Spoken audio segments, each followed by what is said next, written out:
Hey everyone, I'm Seth with Spoken Gospel. One of the most famous verses in Jonah is chapter 1:17, and it says this: "Now the Lord provided a huge fish to swallow Jonah, and Jonah was in the belly of the fish 3 days and 3 nights."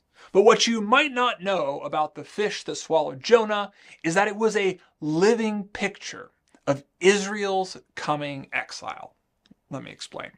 Israel was supposed to invite all nations to experience the abounding love and coming kingdom of God. And in doing so, Israel would bless the world. But as Israel's kingdom dragged on, it abandoned this calling, and it became more interested in preserving their national interest than bringing blessing to the world. And just like his country, the prophet Jonah refused to proclaim God's message of mercy to the Ninevites. And so, for Jonah's disobedience, God sent this fish to swallow up his prophet.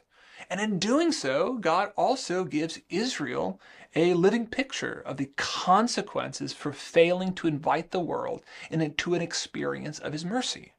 Israel, too, like Jonah, will be swallowed in exile. Now, the reason I know this is because many of the Bible's prophets describe Israel's exile like a swallowing.